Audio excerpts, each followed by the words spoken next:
Hey y'all, it's Sunny Moody with Mood Swing Barbecue. I'm here with B&B charcoal today, and I am going to show you how to cook an SCA ancillary. This is an award-winning dish that I have actually won with before. We're going to do flank steak bruschetta. So, on our tribal fire grill, let me walk you through it a little bit though. We're using B&B lump charcoal. That is gonna burn hotter, burn longer, and it's a clean hardwood. There's no fillers, no chemicals, anything in it. It is pure hardwood. So I've got that going in my tribal fire grill back here.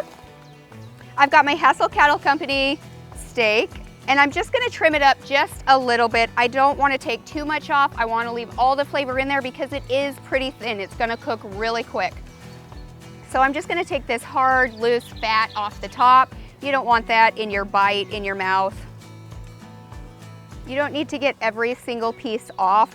It is gonna render down a little bit. I don't wanna trim it all the way to nothing. Fat adds flavor. When I am trimming fat, I'm looking for the hard fat. I don't wanna trim out all the marbling that's in this steak or in the meat because that is going to render down and add flavor. I'm always just looking for this hard, loose fat. You can feel it with your fingers once you get the steak, but it is hard. I mean, you can't, it's not soft and squishy like in here. That's gonna render down. It's super soft and squishy. This is hard, it's loose. It's just gonna burn or char, which nobody wants the char flavor in their mouth. We want more of the smokiness. We want to taste the grill flavor, which actually helps come from the B&B product that we're using as well. Again, because it is all natural hardwood. So that's a bonus. I am gonna cut it in half. It's super thin, as you can see. I'm just gonna season it up with salt, pepper, and garlic. Or you can use an SPG rub, just very basic. Okay, so now I'm just going to season it using salt, pepper, and garlic. I don't wanna use any big, bold, robust flavors as it'll take away from that beefiness of the meat. I just want the meat to speak for itself.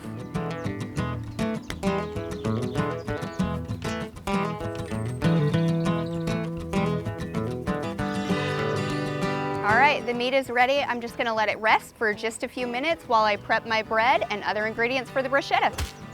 Now to prep the bread, all I did was I bought a baguette loaf. I sliced it into thin slices, about 1/4 of an inch to 1/2 inch thick, and then I have created an olive oil and garlic infused mixture. So I just took olive oil, I put it in the bowl, I crushed up some garlic and let it sit for a while, and then I brushed that on my pieces of bread.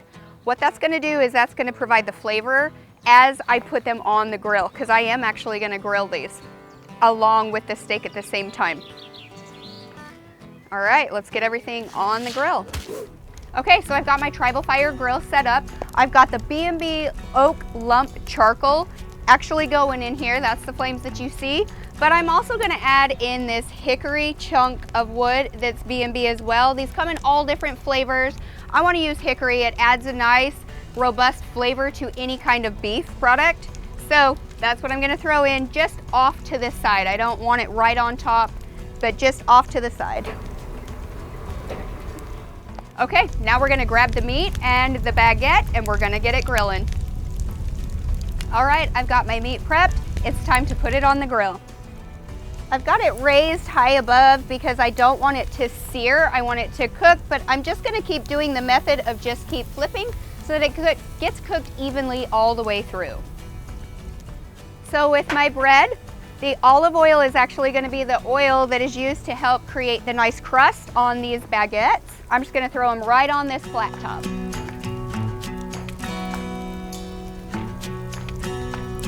As you can see, they don't take long at all, but they're getting a nice crust on them. So on the baguette, it's almost done. I just flipped it over to both sides. I just want a nice little brown toasty crust on it and you'll know it's done. It's ready to pull. It only takes a minute or two. You don't want to burn them.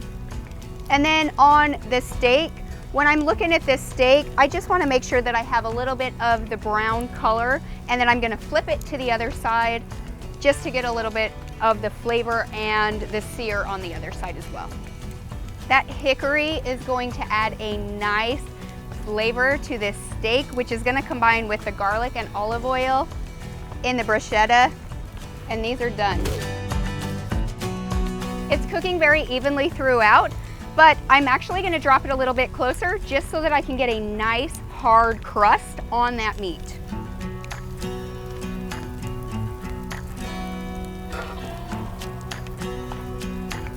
And again, I'm going with the just keep flipping. That's gonna create the even cook throughout the entire piece of meat.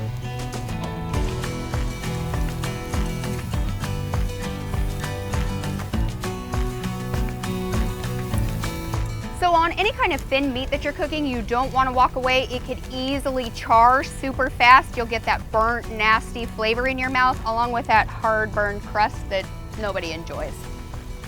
Thin steaks or thin cuts of meat cook really, really quickly, and it can get carried away on one side and not the other, which that's not fun either. So that's why I keep constantly just flipping it every minute or two, just so that I get that nice even cook and no char. All right, these are about done. I have a beautiful sear on this top side. I'm just gonna get it on the bottom side, and then I'm gonna pull and let them rest while I build the bruschetta. All right, my meat is resting, and while I'm letting it rest, it's just going to reabsorb all the juices because it's been heated up. We don't want it to lose it by cutting in right away. I want it to reabsorb all the juices, all the flavor, and just tenderize itself. While it's doing that, I'm going to build my bruschetta. So the pieces of baguette that I had, I'm just gonna lay out.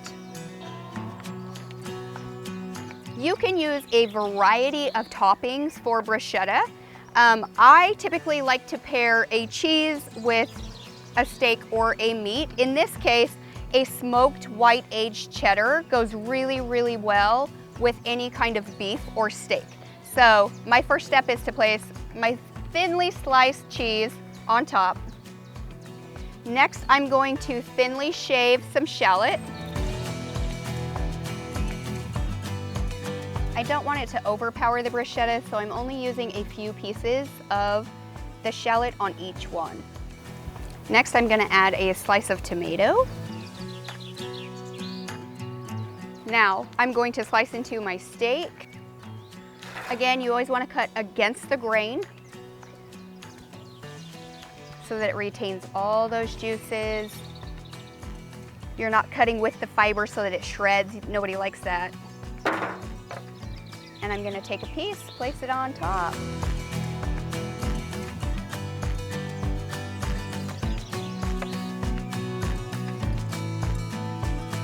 Now I'm gonna add a basil leaf. These are just fresh basil leaves. Place it right on top. Adds a little bit of color, adds a little bit of flavor.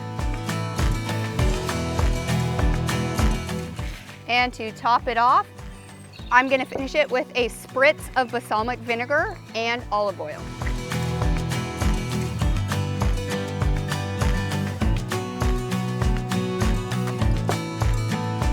And there you have it.